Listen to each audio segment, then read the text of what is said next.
morning, family. Good morning. You would think I don't ever sleep, huh? Excuse me.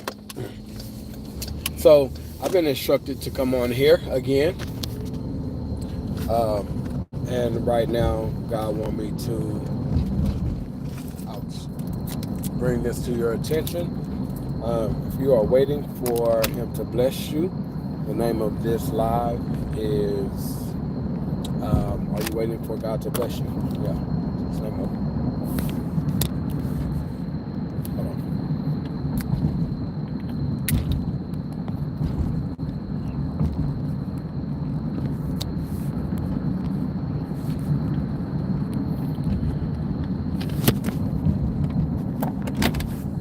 As always, share this out with, let's say, 7 people. Yeah, 7 people on your social media.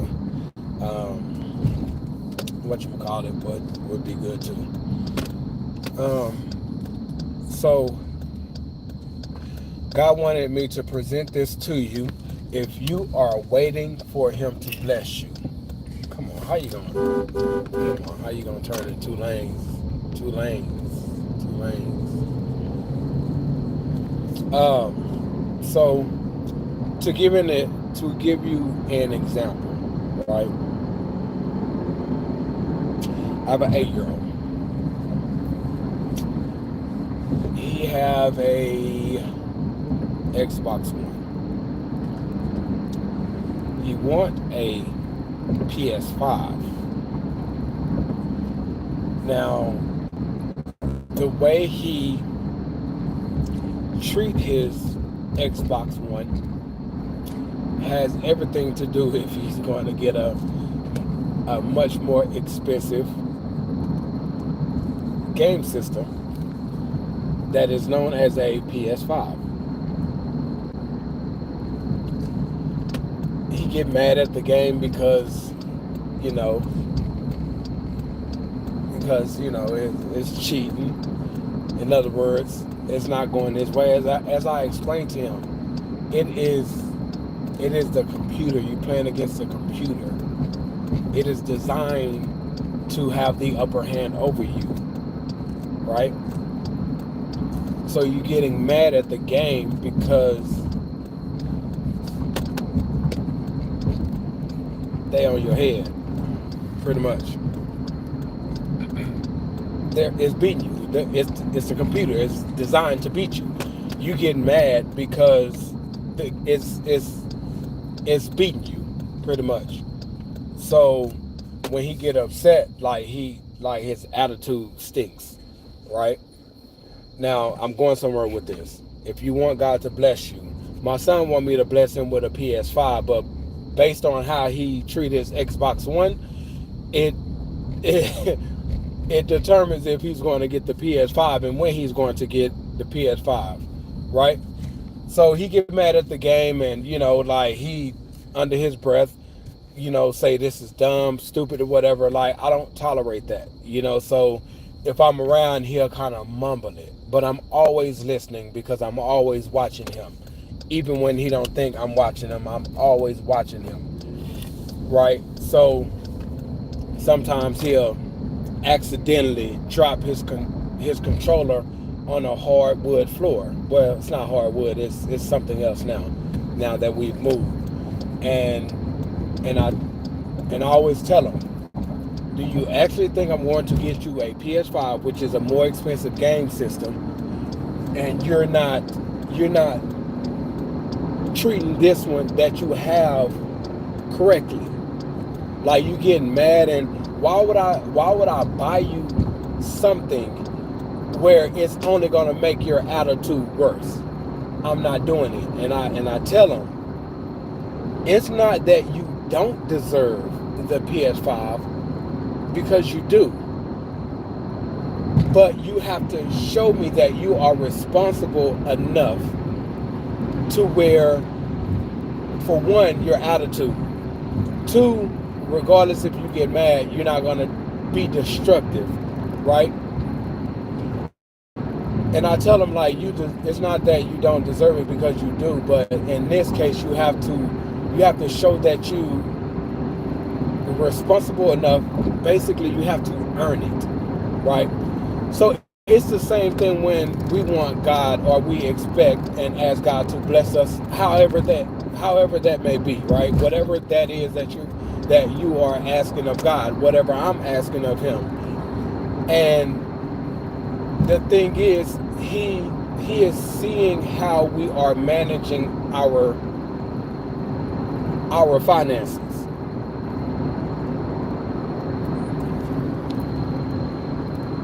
Hello, how you doing? Appreciate you. I lost God in my life after I lost my hairline. Real cute.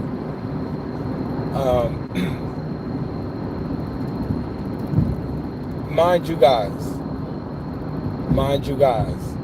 Okay, I'm gonna leave it alone.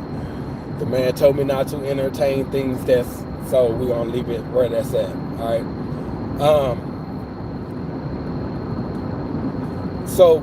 So when we are asking God of something, He see how we are handling what He has already blessed us with. He is seeing how, the other day I spoke about being a good steward over the resources that we have. Like God, He pay attention to all of that.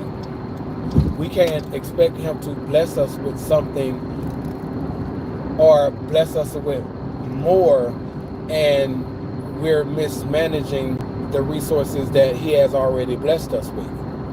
Too much is given, much is required. So when it comes down to Him blessing us with more, we have to understand that there is a responsibility that comes with that, right? Even if it's something that we actually need. Well, if it's something that we actually need, just say like to pay a bill, well, why are we in this situation?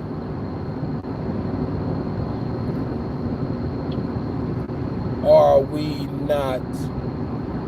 we spending money on things that not a need? Or are we spending it on a want, a desire? Like, what got us in a situation to where we can't pay our bills or pay that bill, right? You can say, well, I spend all my money on all my needs. Okay, now let's look at your job. Do you leave early every chance you get? If they offer overtime, are you staying?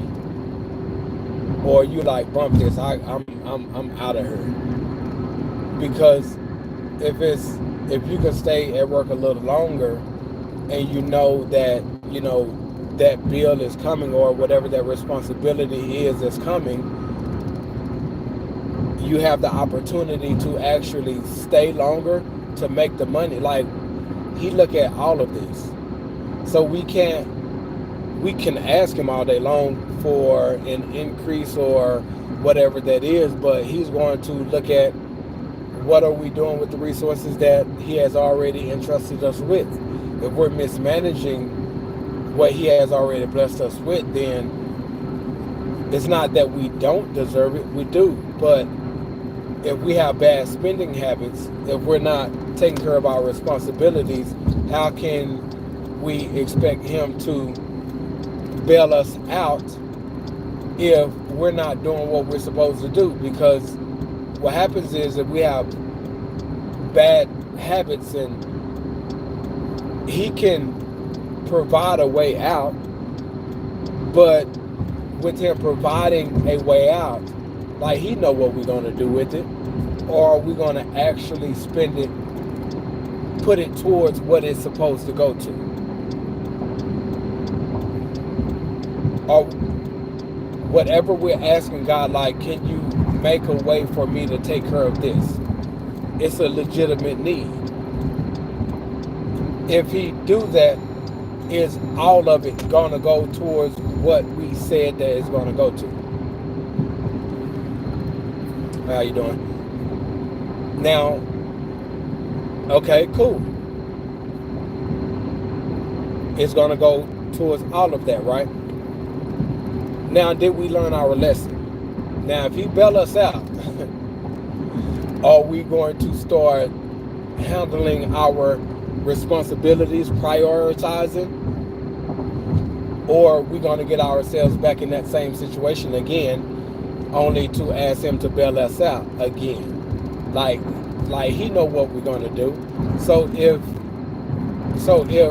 we're going to continue doing the same thing and then going to him asking to be bailed out, like, why would he come through for you right now? Why would he come through for me right now if he know next month or in a couple of weeks we're going to end up in the same situation? We didn't learn our lesson. So now we're going to have to like, there's consequences, or should I say there are learning lessons that has to go into effect for us to learn our lesson.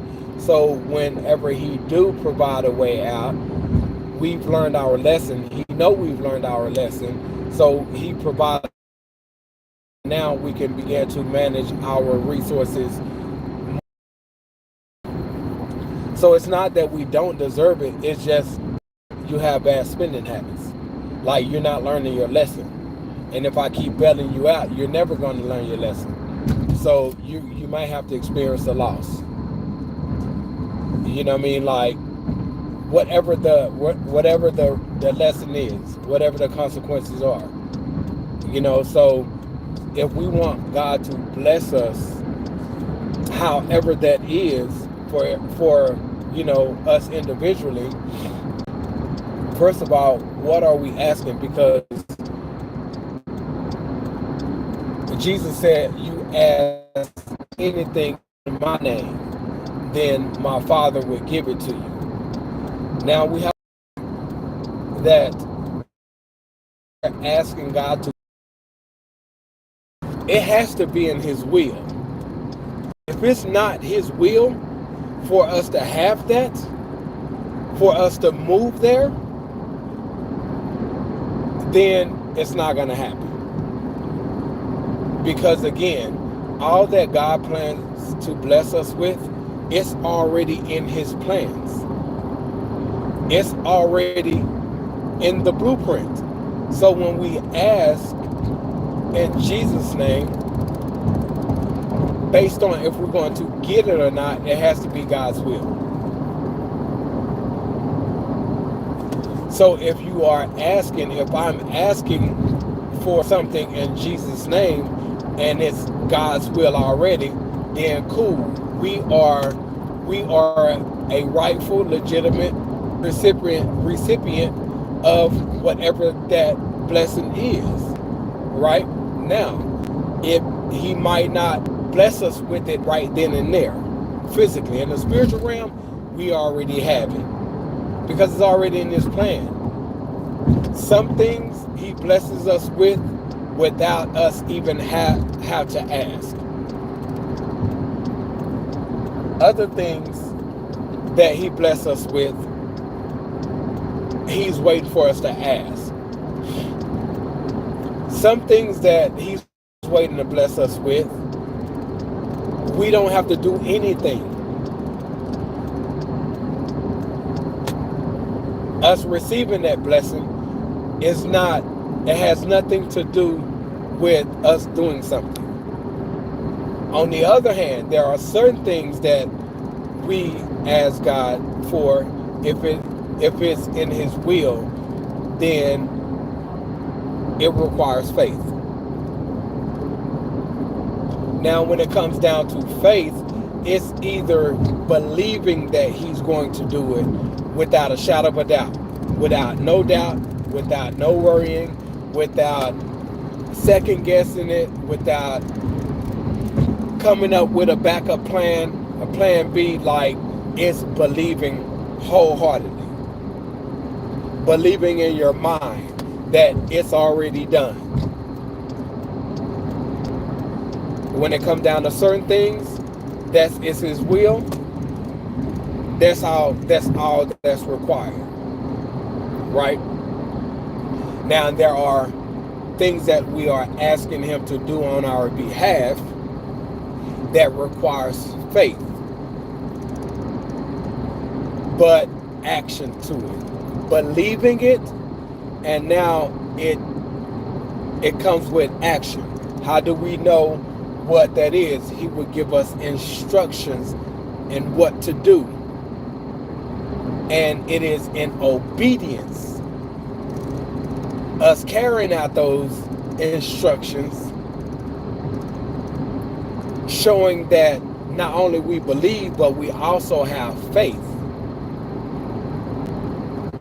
So we're going to act out whatever that instruction is. All right? But it has to be his will. So these are some things we have to consider when we are waiting on him to bless us. The thing is, we don't know what's his will, or we don't know what's his will for our lives in terms of what he already pre-planned to bless us with. So either way it go, it's relationship first. It's much easier for us to believe and have faith when we have a relationship with him. Because we can base on, when it comes down to relationship, there's a communication there, right? So we have a relationship with them, so we rock with one another. You know what I mean? Like, although he may not reveal to us what he's planning to bless us with, cool, because we have a relationship with him. We're not going to him for that thing or those things. This is father and son. You know what I mean? Like, this is just what we have. So based on if you plan to do it or not, yes, I would love for you to do it, but if not, that's still cool, because our relationship is much deeper than what you can, will, or won't do for me. All right? So when it comes down to faith and being obedient, faith first of all, believing, if you don't do it, that's cool. That let me know it's not your will for me to have it or experience it. Whether it's period or right now at this appointed time. Which is cool anyway, because I have a relationship with you. If you choose not to do it, if it's not your will, I'm not going to turn my back on you, because my relationship with you is much more valuable. It means much more than what you are going to do, willing to do now for me or not. We are still good, because we have a son-father relationship, daughter-father relationship for you daughters out there, right? Now, when it comes down to obedience, let's go with trusting. When it comes down to trusting him, it's easy to trust him when we have a relationship with him. I'm trusting God on this. I'm trusting God with that. Okay, cool. If you don't have a relationship with him, it's gonna be a little harder for you to trust him. Because you have not been walking with them. You won't know the character of God, that he's faithful. In fact, if you've been used in any way, if you've been taken advantage of in any way, then it is a possibility that it's going to be hard for you to trust God, especially when it comes down to your earthly dad and him not being a man of his word.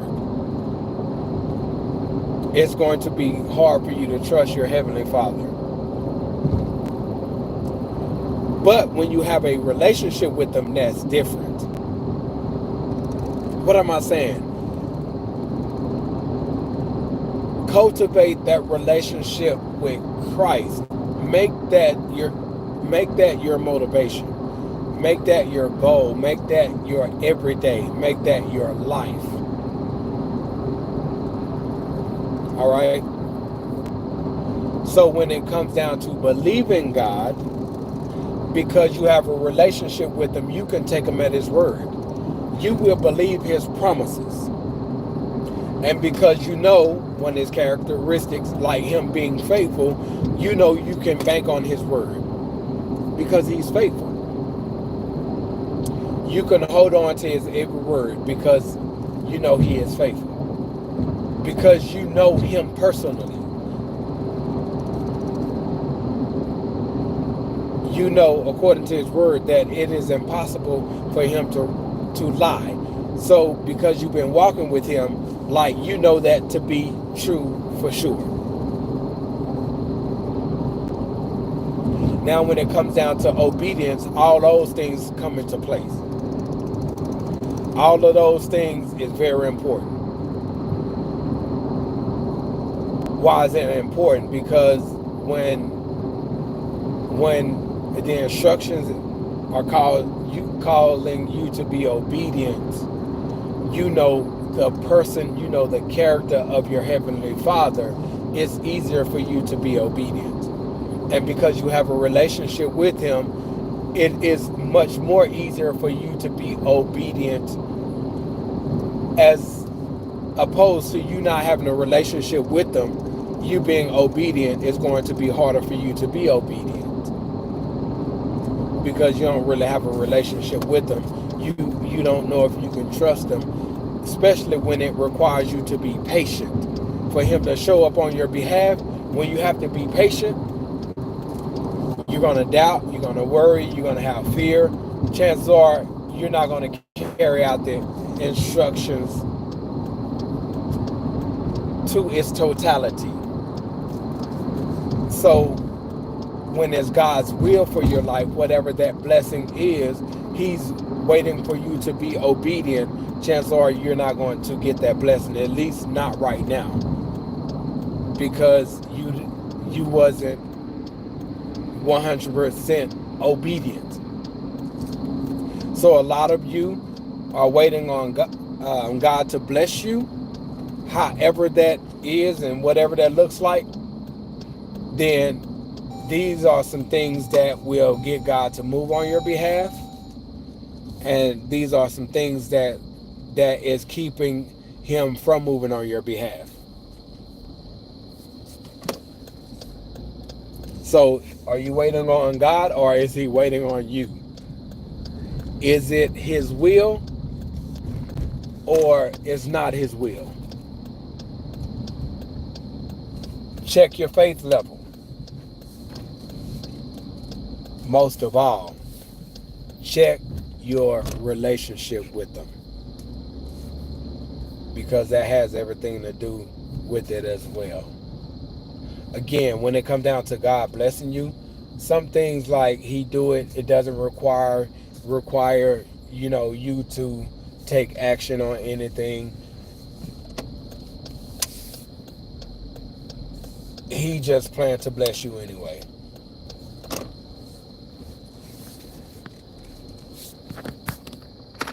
But when it comes down to you experiencing him and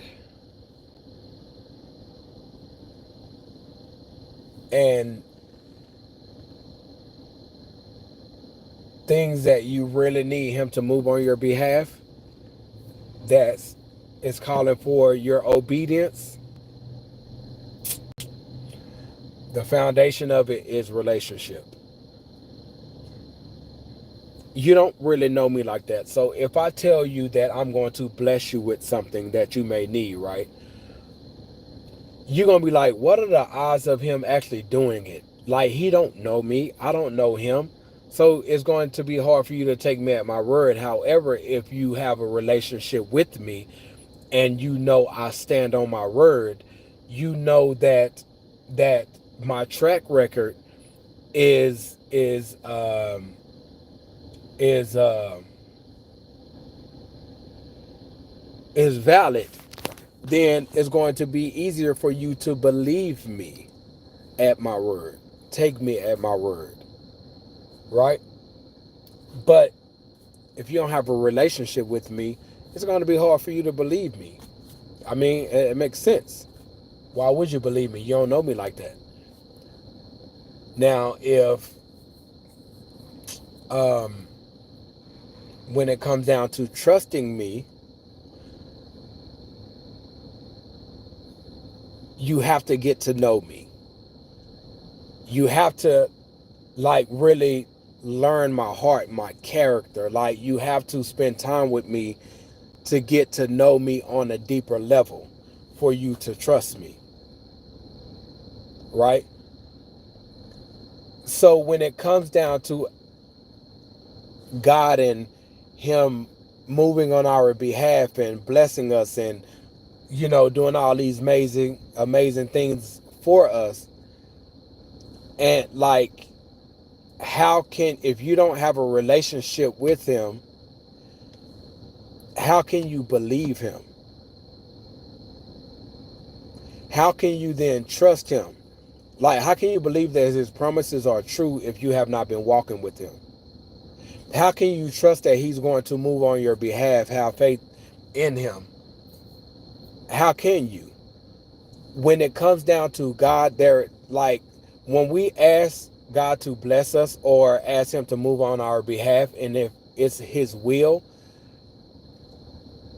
the moment we ask, there is a waiting time. There is a waiting period before we actually receive that blessing. It could be later on today. It could be tomorrow. It could be immediately. It could be a month from now. However long, we don't know when he's going to do it for us. So it requires patience. You may feel like God is taking too long. And because you don't know this about him, because you don't have that relationship with him, you have not been walking with him to know that when you ask for something, if it's his will, there will be a time, there's a waiting period before you actually receive it. Again, whether it's later on the day or next month, if it's his will, right? You're going to be like, man, bump this. I've been praying for this. I've been praying for that. And God haven't said anything. He haven't showed me any signs. He haven't came through for me. I don't have time for this. I'm going to go out and do it myself. But him doing it on your behalf, it didn't require you doing anything. He just wanted you to believe and have faith that he was going to do it. And in your patience waiting on him, then like Saul, right? I give you a really good example in the Bible, Saul. So after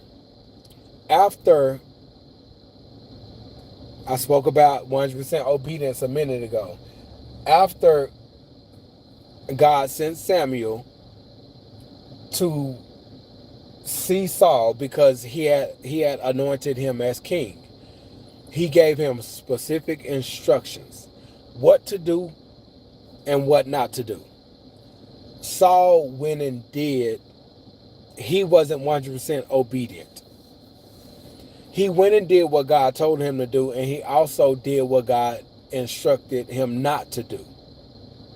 And because of that, God rejected him as king. So when we are partially obedient, God would not move on our behalf because he gave specific instructions.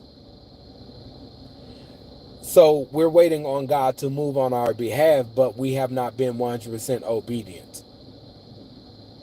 Well, I did this. Yeah, you did that. But you also didn't do this. That's what Saul said. Well, I did what God told me to do. Samuel like, no. You did this, God told you not to do this and this and this. You didn't do those things. In fact, what he told you not to do, you did the opposite. So because of that, God has rejected you as king. And then it was another instance after that where Saul needed a word from God.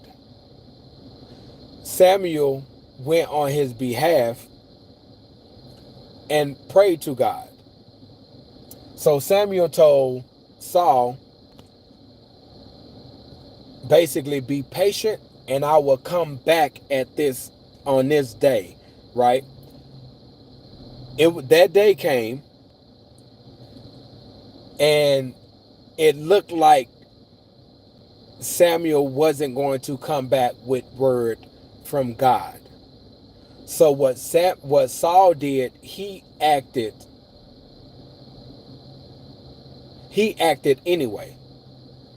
And shortly after Saul acted, Samuel came. So when we are asking God to move on our behalf, bless us, and it requires, he has given us instructions to carry out, are we doing exactly what God told us to do when he told us to do it? If we have not, that's why he have not moved on our behalf, because we have not been obedient. It says that Samuel told Saul, God desire obedience over sacrifice.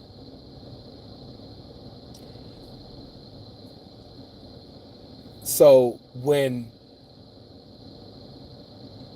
it's requiring us to just be patient and wait on God, he's not wanting us to do anything, carry anything out. He just want us to believe and have faith and just be patient, be still. Because it looks like God isn't going to answer our prayers, is not going to move on our behalf, we grow impatient and we're like, you know what, bump this, I'll figure it out myself. And we act instead of being patient. So if you're waiting on God and you were just supposed to be patient and wait, and you acted on your own will because it seemed like he was taking forever, you're waiting on God, that's why he have not moved on your behalf, because you showed lack of faith. You wasn't patient. He told you to be patient. So not only did you not be patient, not only did you act outside of his will, but you were also disobedient. Again, when it comes down to having a relationship with him, it's easier for us to be patient. It's hard. Don't get me wrong. I said it's easier for us to be patient because we know his promises are true.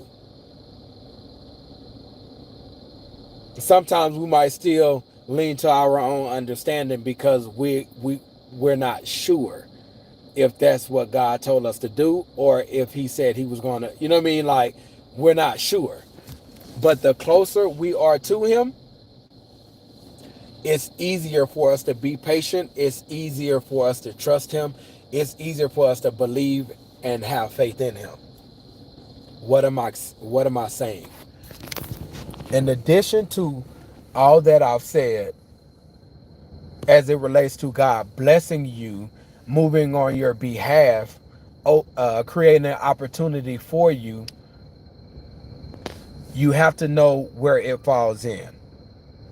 Is it his will that you are asking him? If it's his will and you ask in Jesus' name, it will be done. But as at his appointed time. Now, for is it being his will, Is he asking you to be patient and wait on him? Just believe in your heart, in your mind, knowing that he's going to move on your behalf. So you're just going to be patient and wait on him. Now, at the same time, if it's his will, is he asking you to do something? If he's asking you to do something, that means you still have to be obedient. You have to carry out whatever those instructions are. When he say, exactly what he say and how he say. And still be patient and wait on him to move on your behalf. The thing is, we don't know what his will is. But when we are in relationship with him, we have a relationship with him, we walk with him every single day, then as as Romans 12 says, be conformed not to the ways of the world, but be transformed, and that way we know the good and perfect will of God. So that looks like relationship with them and not being double-minded. Well, I believe God is going to do it, then I have doubt. Maybe he's not going to do it. Double-minded. According to James 1, it says that man should not expect anything from the Lord. Because double-minded. Right? Now, when it comes down to what we are asking, we need to